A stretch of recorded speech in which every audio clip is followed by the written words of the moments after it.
You know you're about to read a very cultured manga when the title of the series is called The Hero's Party Took Everything Away From Me, So I Partied with the Hero's Mother. What a title, honestly. What a actual title. Obviously, it's a mouthful, it's a long title, but I think that the title alone gives enough away of what you're going to expect from this series in general. And honestly, when I first read that title, and I saw the opening sequence, obviously, this first page here, and then the color page and all that, I was like, this is going to be an absolutely degenerate manga. That's what I assumed it was going to be. Like, just straight up degenerate. But in reality, that actually is not the case. It actually has a wholesome side to it. Yes, there is fan service in this, and I definitely want to admit that. There is 100% fan service within this manga. But there is actually an element of wholesomeness that is even the reason why I'm making this video. Because I feel like people are going to look at this and be like, okay, this is obviously going to be the typical, just nothing but fan service, and that is the only point to, the manga.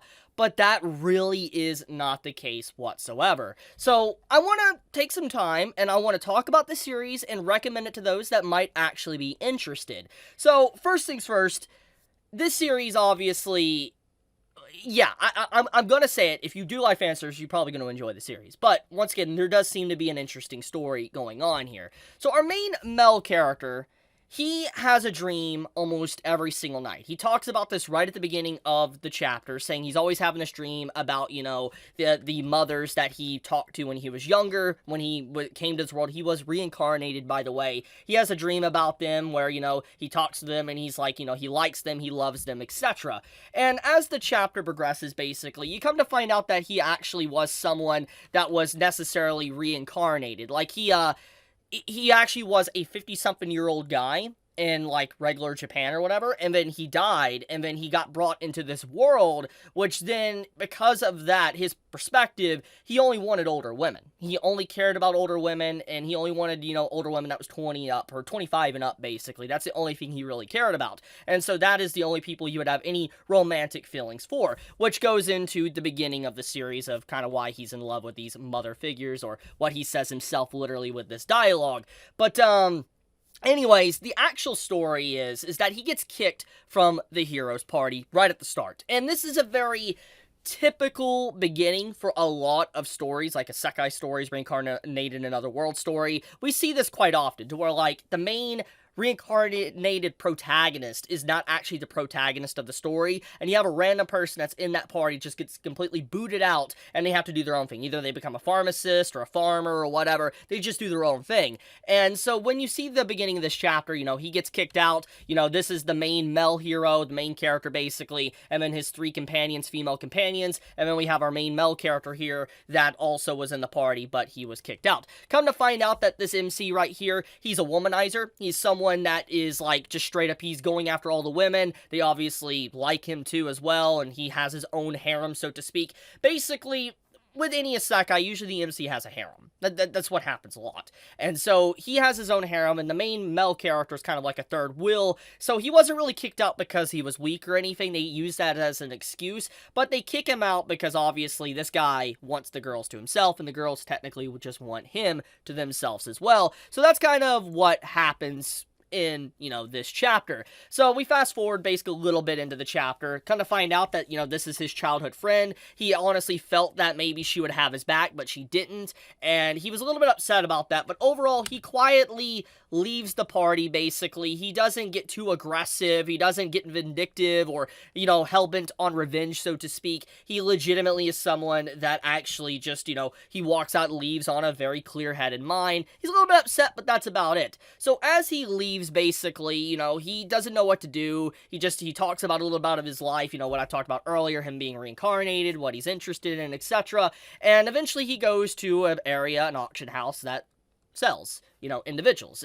This is also a very I guess, popular aspect within isekai stories. We've seen this in Shield Hero, and stuff like that. So this is an element that we constantly see. Come to find out, basically, one of the people that is in there is the main hero's mother. Now, when I mean main hero, I'm talking about the hero that kicked our MC from the party. This is his mother, and apparently she's been in here, and the hero doesn't really care much about her, and the reason for this is because the world within this story doesn't care about, let's say, females if they're above 25 and up. They don't care about them, which is messed up. It's just straight up messed up. It's disgusting behavior, and it shows, like, how the society is just really wrong. So our MC is kind of like trying to be a good guy, and he frees her. He saves her, etc. And, he already had a crush on her when, he was young, and he kind of cares about her. But he doesn't try to use this status or this, his power on her or anything like that. He frees her. And so we fast forward a little bit, basically, kind of find out her husband got rid of her, sold her off and all that, and, she obviously holds a grudge towards him. He's very upset about it, and, you can see the grudge here, and he's a little bit scared about it. But as it continues on, basically, he starts to talk to her. He's like, hey, can I be your lover and all that?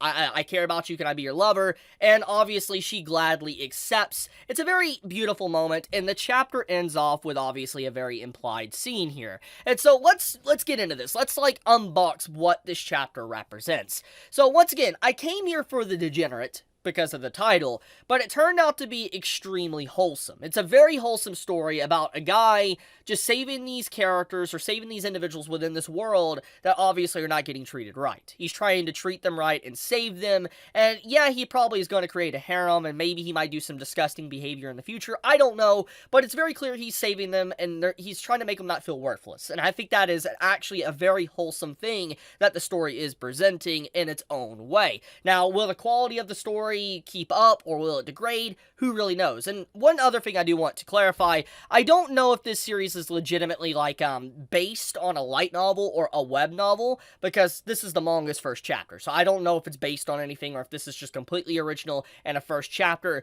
but legit, it's actually pretty good. It's actually good. Yeah, there's fan service. Yes, there's the Jin stuff, but it does have an interesting story, a good premise, and a good MC that doesn't feel like, let's say, a beta male, and he feels like he knows what he wants. He wants to act like an adult. He wants to be with adults, so to speak, and I think that is a really nice little aspect to this manga.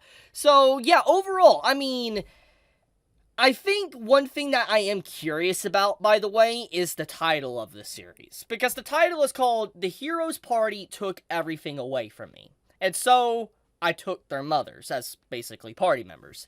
And obviously, by the way that title implies, is that our MC is going to have something horrific done to him.